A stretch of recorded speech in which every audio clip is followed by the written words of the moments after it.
So in the first session, I talked more about our side of helping women and how we speak to women and that kind of the ministry. And the other side is, challenging the abortion status quo online in the public square, as we're able to do right now. And to really expose abortion for what it is, which is child sacrifice, which is what this whole conference is about. And I'm super excited to be here today because, to my knowledge, I could be wrong, but I think that this is the first anti-abortion conference in Canada ever. And notice I did not say pro-life. I said anti-abortion, right? Yeah, so and someone mentioned that in the workshops as to why would you call yourself anti-abortion when you can call yourself pro-life? And here is why. Because of what the pro-life movement has become. So, I'm just gonna share this meme that I found. As I was collecting pictures for my presentation, this was 2 days ago, this popped up on one of the main pro-life organizations' Instagram, and I was like, this is exactly what I am talking about. So, pro-life for women, pro-life for the poor, for immigrants, Black lives, people with disabilities, the sick, the homeless. Okay, you go all the way down and you get to number 17, the unborn. So what the pro-life movement has done over the past few years is they've become this umbrella for all kinds of issues related to life. And most of them, I am in total agreement with that these are serious issues that we need to be addressing as Christians. Where I have an issue is where we shove abortion down to number 17 in the list that includes non-human animals. Did I see that one? Yeah. Abortion is child sacrifice. And as Pastor Rock said this morning, this is the biggest sin going on right now. So people started calling my organization anti-abortion as a way to try and poke at me, because a lot of pro-life organizations don't like it when you do that. They're like, no, we're pro-life, we're a positive message. So they were doing that, and then I was like, that's exactly what we are. We are anti-abortion. We're focused on abortion. We're not focused on anything else. We are anti-abortion. So that is why I'm pumped about this conference, and thank you, Pastor Rock, for letting us do this, and for Alan helping us get all of this together. I just want to say up front that this will be a challenging presentation for many of you. I tend to keep doing that, but this really is something that is going to make a lot of people here uncomfortable, and I know that, and that's fine. I want to lay a foundation for my whole talk, and I just want to ask a question here, which is, who here believes that human life begins at conception? Yeah, right? If you're pro-life, if you're anti-abortion, most people would agree with that. Okay, remember that. So, and to be clear, what I'm talking about is conception, fertilization, the moment the sperm penetrates the egg and a new human DNA is created. A new human being starts at conception, okay? That's what we're talking about. All right, so I'm going to give my little spiel about why I think abortion is child sacrifice, and I'm sure Pastor Alan gave a really great history lesson, which I didn't get to hear, but all throughout the Old Testament, you're reading about child sacrifice. It's all over the place, and they offered their children up, and they passed their children through the fire, and they were, sacrificing to the false gods of rain, so they could have rain, so that their crops would flourish. Sacrificing to the gods of war so they could win war victories, right? And just so that they could prosper, basically. But I just want to point out something that I've come to realize recently, which is that it wasn't just an individual, it wasn't just the couple, it wasn't just the family prospering from the sacrifice of their child. It was the entire community, right? The whole community benefited if, the Smiths over here sacrificed their firstborn and they had rain. The whole community got to benefit from the crops. Same deal with war or any other thing that they were sacrificing for. So it was a community gain. And with Choice for Two, we're in an interesting position because though we are fighting the beast that is abortion, yes, on the other side, we're actually talking to the women and we hear their reasons for why they are going to abort their children. And it all really comes down to, generally, either fear, pressure, or blatant selfishness. Seriously, you would not believe some of the reasons that we hear for why women are getting an abortion, like, but I have a vacation planned and I don't want to be pregnant on it, so I'm going to abort this one now and then try again in 2 weeks. Like seriously. It is disgusting, yes. So there I was, running Choice for Two, reading my Bible, child sacrifice, talking with women, all the reasons as to why they're aborting their babies. And then it just clicked to me that this is child sacrifice. All the same reasons for why they would do it back in the day, they're doing it now. We thought, or I thought, that child sacrifice was a thing of the past. It's an ancient, terrible thing that they used to do, and how civilized we are now. We don't do anything like that, right? There is nothing new under the sun. It did not end. So I just want to play one of our animated videos that we made at Choice for Two. It's under 2 minutes long, and it is about why we think that abortion is modern child sacrifice. Child sacrifice. Barbaric. Evil. Ancient. Modern.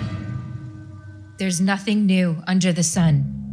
Throughout history, children have been sacrificed to a variety of deities in attempts to gain favor or blessings.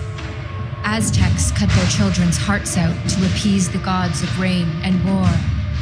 Incas sacrificed their children to the sun god so their crops would flourish. Canaanites sacrificed their infants to Moloch for prosperity. Drums were played loudly to drown out the baby's screams.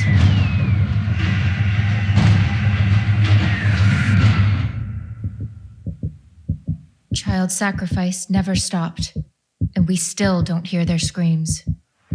There's nothing new under the sun. We sacrifice our children today, not for rain or war victories, but for freedom or convenience. We sacrifice to gain favor in the workplace, or for the blessings of money or fame. We sacrifice our babies on the altar of free sex. Child sacrifice is no longer a public event. It's done behind closed doors. Rather than a gory burning or bloody stabbing, it's become a neat, sterile, and clinical event. We don't throw our children into the fire or leave them to freeze to death. We starve our babies. We poison them. We rip off their arms and legs and crush their skulls. We call it choice. We call it empowerment. And our culture condones it. We celebrate it. We celebrate baby murder. We consider it vital to our existence. It's become a right. But nothing is different. There's nothing new under the sun. Innocent human beings are still being sacrificed for the selfish gains of those more powerful. Modern child sacrifice is thriving. We must end it. End abortion.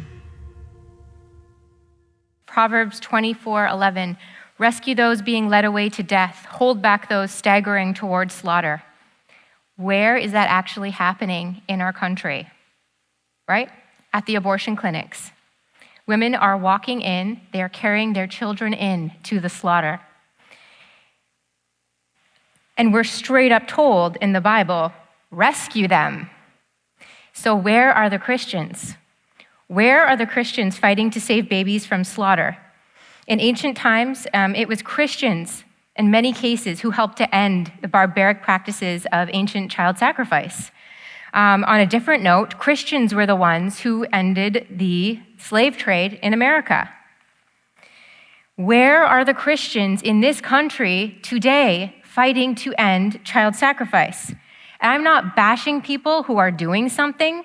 I'm just saying you're not doing enough. And I'm not doing enough because every day in this country, 300 babies are being slaughtered. This country is in a steep decline, right? Like you might have noticed. It's getting a little much. And I'm just wondering, perhaps could it be due to legalized child sacrifice that we've had in this country since 1969 when Pierre Trudeau legalized it, right? Like, think about it. We have legal child sacrifice in this country. What does God think about that? Now we live in a country where it's not even politically correct to be anti-abortion. It's not even politically correct to be against child sacrifice, right? Like, that's where we're at right now. That's how bad this is. Okay, so in my previous talk, I mentioned that people ask me a lot of the time, like, what do we need to do to end abortion in this country? And as I said in that talk, I don't know. I don't know what it's going to take politically, medically, culturally. I don't know. But I did mention in my earlier talk that I think we need to start talking about it. We can't be the people who are supposed to be rescuing those from slaughter when we're too scared to stand up and say that we're anti-abortion and just cowering in the corner anytime it's brought up within your friend circle and you just think, oh, I'm just not even going to say anything because I know how this is going to go badly and I'm just going to avoid the conflict, right? So I think that was one big thing that I was ranting about this morning, is that we need to start talking about it and stop apologizing for being against child sacrifice. So what I didn't mention in the workshop was this, 2 Chronicles 7:14. If my people who are called by my name will humble themselves and pray and seek my face and turn from their wicked ways, then I will hear from heaven and I will forgive their sin and I will heal their land. So perhaps it's time to be bold about it, but perhaps it's also time to really fall down on our knees and ask God to please use us to fix this. And perhaps it's time to stop being afraid to be a Christian. It's time to take a firm stance against this in every opportunity. And I get a sense that this church is not filled with Christians who are afraid to be Christians. Just probably what's been going on in life, which is why I'm so happy to be here, because if anyone's going to start changing the culture and regarding abortion, it's going to be Christians like you who aren't afraid to be Christians, right? Though you may be small in number, it's going to be you. It's going to be me. It's going to be us. So now I'm going to move into discussing two things that are super relevant and super uncomfortable. And I just want to ask again, who here believes that life begins at conception? Good. Okay, the two topics I'm going to talk about are things that I am researching for our upcoming project. We're doing a 6-part series of animated shorts. So kind of like our animations that you've seen before, but these will be longer, a little bit longer. There's 6 of them, and we're covering 6 different topics related to abortion, surrounding abortion, kind of some things that even people who are anti-abortion, who are Christian, who are pro-life, are not talking about, who either don't know or who are ignoring because it's just too difficult, and it is difficult.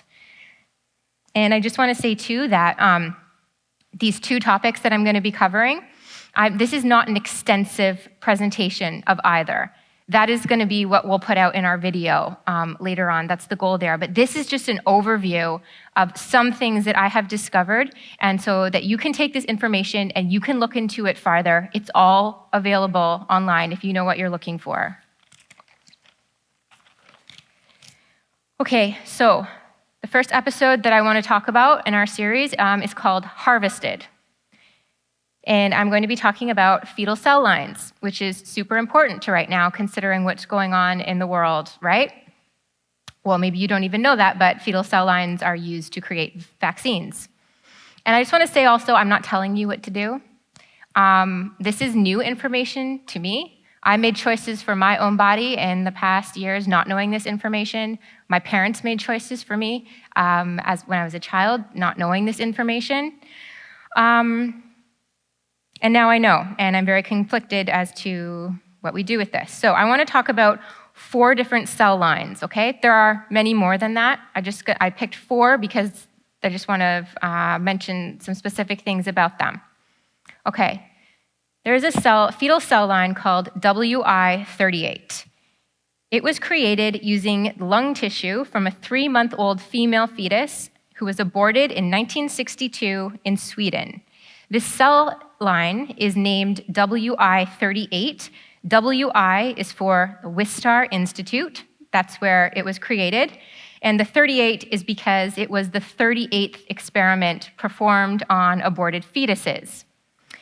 When you look into it, you realize that though the baby connected to the final product, who is that 3-month-old baby girl, that's kind of what people know about it, there were actually 32 babies in total that were aborted and harvested to create this cell line. She was number 32. It worked when they did the experiment on her. There were 31 before her.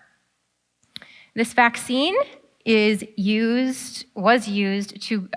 cell line was used to create vaccines for measles, mumps, rubella, hepatitis A, rabies, and others.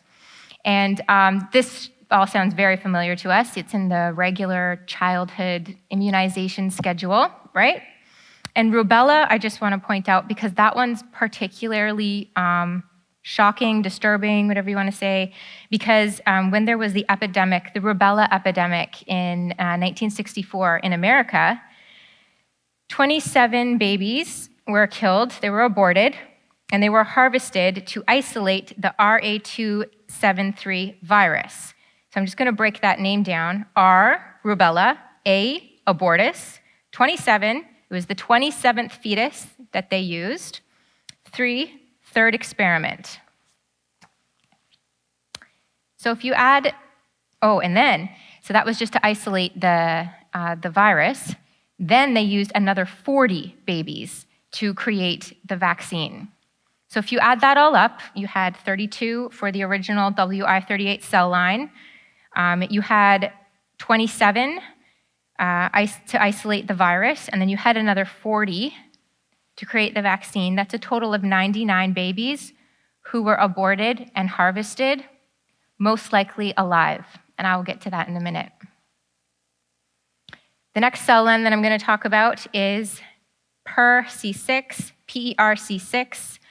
This was derived from human embryonic retinal cells. They took the retinal tissue of an 18-week-old fetus that was aborted in 1985. Now, the name here, as with some of the other ones, is interesting to me that they have the E standing for embryonic. If you know fetal development, the embryo stage ends at 8 weeks, and it's called a fetus from that point on. And this child was 18 weeks old. That classifies him as a fetus, right?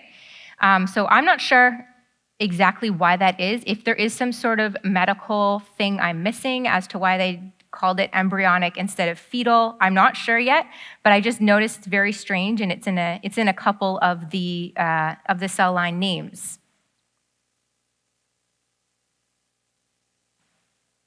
HEC293, human embryonic, there it is again, kidney. It was the 293rd experiment. So the fetus that ended up working, the experiment worked with, was a baby girl who was aborted in 1972. Her mother was Dutch. She was dissected at the Leiden University by their team there in the Netherlands. This child was 12 to 13 weeks old, and she was harvested for her kidneys, again with the embryonic in the title, even though she would have been classified as a fetus at that point. And the interesting thing about this one is, conveniently, there are missing records. So they actually don't know how many babies were used for these experiments. They do know that it was the 293rd experiment where it worked, and the man who actually did these experiments, he's still alive, and he says he can't remember, and it might have been one. And experts say that it would have been at least 100 and possibly hundreds. And just based on, if you look at the WI38, 38 experiments needed 32 babies. Here we've got 293. So just super convenient that that information is missing and that the man responsible can't remember. Okay, and the last cell line I'm going to talk about, the last fetal cell line, is Walvax2. And it's interesting also that I've noticed is there's no consistency in the naming, right? Like WI38 was named after the institute. HEC293, human embryonic kidney was named after the organ harvested, right? Like it's all over the place. So I don't know what that means. So Walvax-2 is a fetal cell line that was created in 2015 in China. They used 9 babies for this cell line. All the babies were 2 to 4 months gestation, and they were delivered by a water bag abortion, meaning they were delivered in their amniotic sac, the idea there being that they could be kept alive as long as possible and before dissection would be happening. And when you start researching this, a word that keeps coming up is fresh, so that the organs are fresh. You want to have the baby killed within, I've researched to find out it has to be done within a 5-minute period from delivery so that the organs you're trying to use are fresh. The end product for this, they used one of the female fetuses and they used her lung to create this cell line. This is the newest fetal cell line that I'm aware of. And it was created to replace some of the older cell lines because guess what? They don't last forever. Interesting, just to pop in here, PERC6 and HEC293 were both used to create the COVID vaccines. Here are some misconceptions that I've encountered since I've been posting about this a little bit, trying to get as much information as I can, which has been really helpful because I've been connecting with experts in the field who work with fetal cells or who are aware of harvesting. Some of the misconceptions that I hear are, it was just one baby. So for these fetal cell lines, yeah, it was just one, which it wasn't. They have it recorded as to how many were used for each cell line, except for HEC293, which is missing. Another thing I hear is, well, but it happened in the 60s and the 70s. Like it was way back then. It's a thing that happened back then. We're not doing it anymore, right? And yet Walvax-2 was created in 2015. Another thing I hear is they use miscarried fetuses, which I have found is you can't. It can't be done. You have to have fresh organs, okay? And this got really super dark when I started looking into it because I had heard that babies were being harvested alive, but it's too much to believe, right?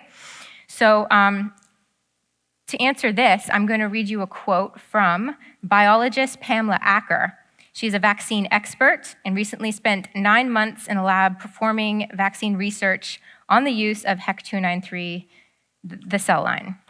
So recently she went on a podcast with LifeSite News. LifeSite News is a Catholic media outlet, and she went on there because she was mad at the Pope.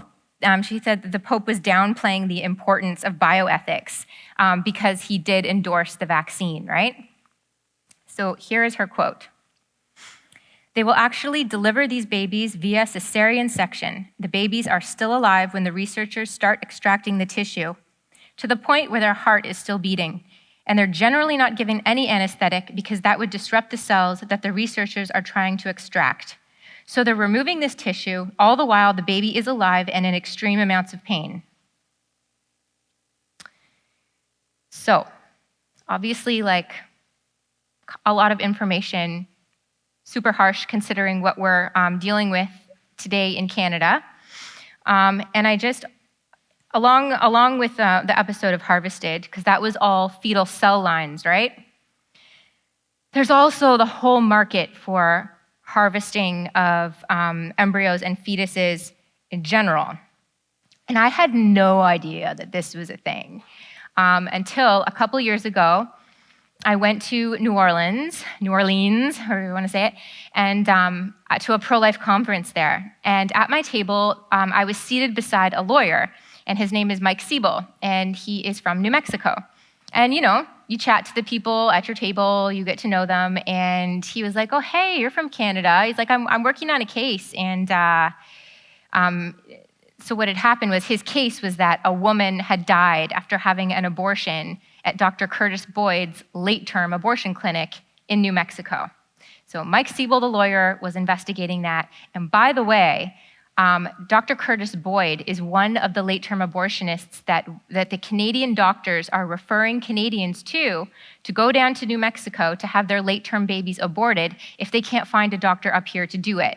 Because no, we don't have a law preventing that from happening up here, but it's also not that easy to find a doctor who's going to abort your 9-month-old baby, right? Doctors generally are not cool with that. And so our law doesn't force them to do it either, right? Because there is no law. But Dr. Curtis Boyd down there in New Mexico is quite happy to do it. So I've been hearing about more and more Canadian women being sent down there. So anyway, one of the women died, and Mike Siebel was investigating, and he had subpoenaed for information at the clinic, and he's like, oh, I came across something interesting about Canada. Like, do you want me to send it to you? I was like, okay. So he did, and what it is, this is all published online publicly now. This is just a tiny bit of it, and you won't be able to read it probably, but this is a document showing that aborted fetal parts were collected by Dr. Curtis Boyd in New Mexico, sent to the University of New Mexico for packaging, shipment, whatever, and shipped up to the University of Ottawa to their research department. So I was like, wait, whoa, like what is going on here? And I started looking into it more, and guess what? The abortion clinics, especially the late-term ones, have relationships with the research facilities all over the world, providing them with body parts of aborted fetuses for them to experiment on. Recently, you might have heard, you guys hear about the University of Pittsburgh and what happened there with their fetal harvesting thing. It was exposed that they were doing this, and it kind of went a bit, did you guys hear about this? Okay. Sorry, this is disgusting. Look away if you're squeamish. So basically what this is showing is that they scalped human fetuses, and then they attached the scalps onto lab rats' backs in Pittsburgh. So this to me is like, just like with the ancient sacrifice, how it wasn't just benefiting the people who were sacrificing their own children, it was benefiting the whole community. This research that's being done, that has been done to create the cell lines that we now use for vaccines, that is still being done to create newer cell lines for vaccines, research that's being done for basically all of our Western medicine is coming from this. This is what it is all based on. And we, as a community, therefore, are benefiting from the child sacrifice of our time.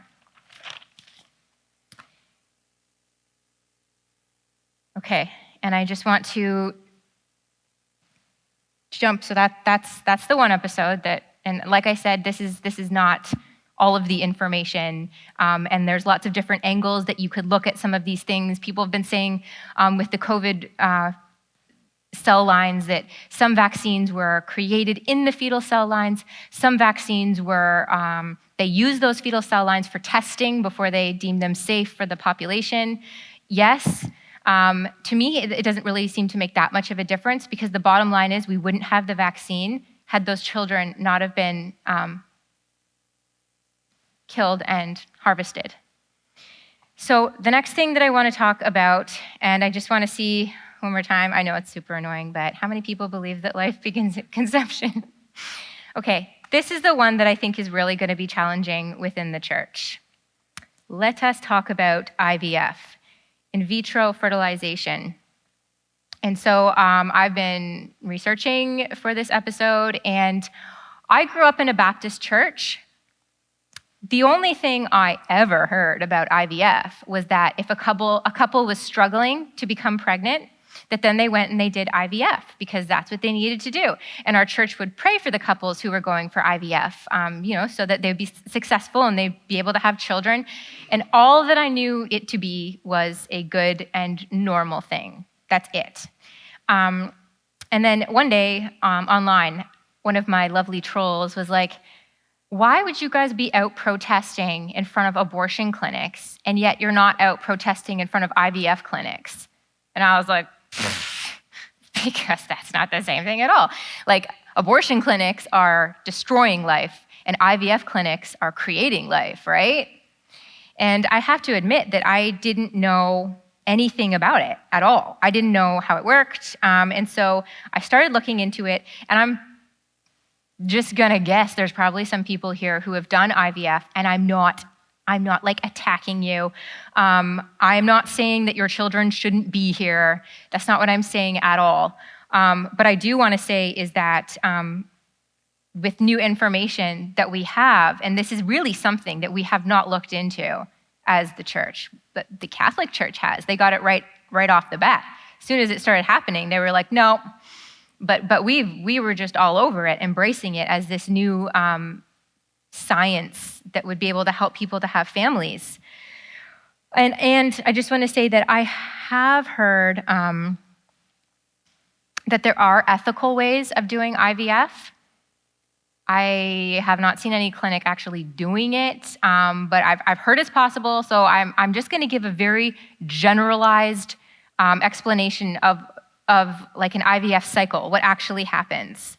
And I'm also certain that even people who have done IVF are not aware of how much death it involves.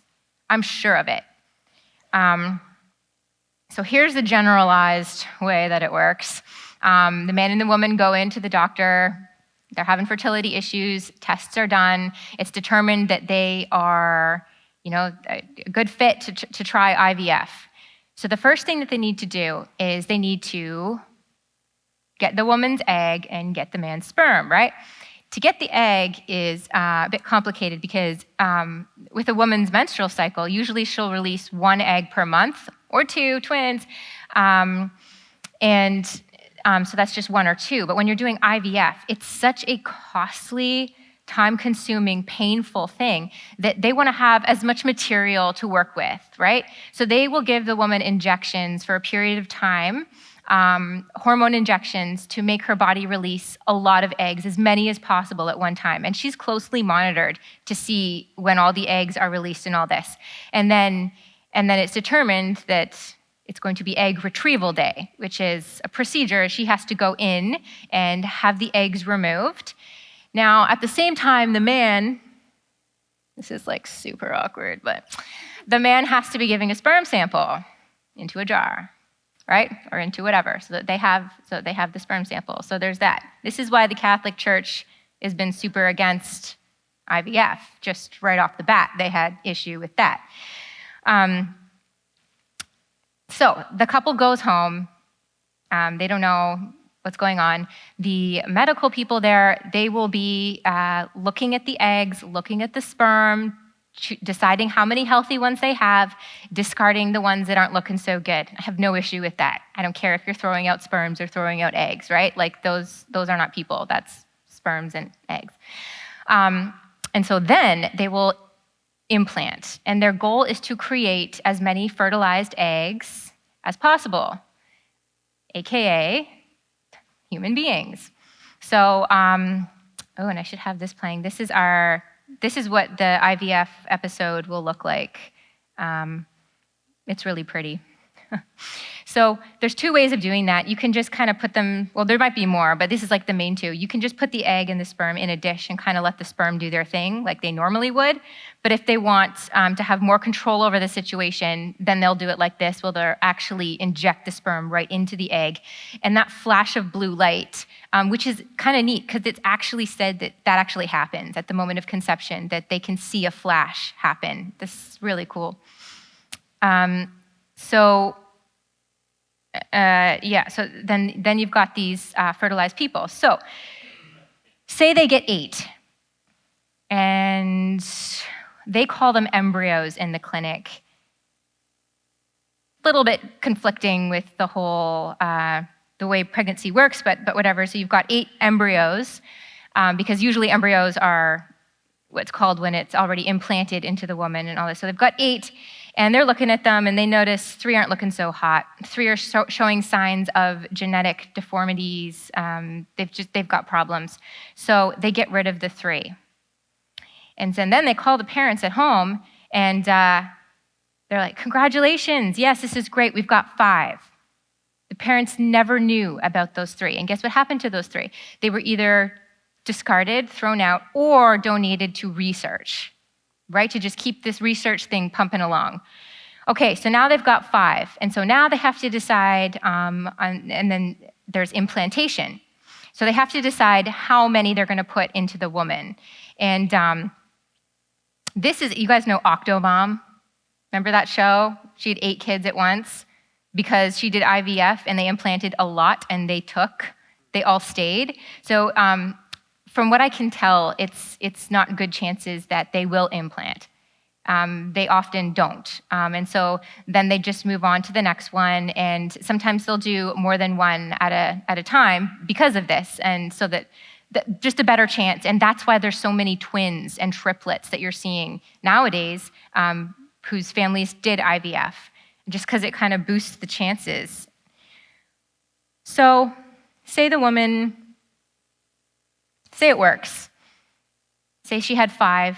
Say they implanted the first 2, they didn't work. They implanted the 3rd, works.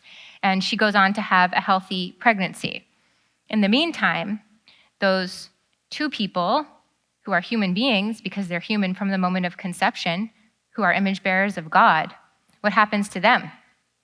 Well, they remain frozen in a freezer, which the parents pay for. They pay a fee to keep their child frozen until they might want to try later on, in a couple years, let's try and have our second kid and then use those embryos. Or they might decide, they don't want any more kids, they reach that point, and then they have to decide what to do because they don't want to keep paying to have their children frozen. So their options are to stop paying and that child is discarded as garbage, or they can choose to donate their children to science and research, which a lot of people do. So a lot of people are like, yes, let's let some more good come out of this because look what science has done for us in our family. And I want to pay it forward to the community, right? And so a lot of them are used for that.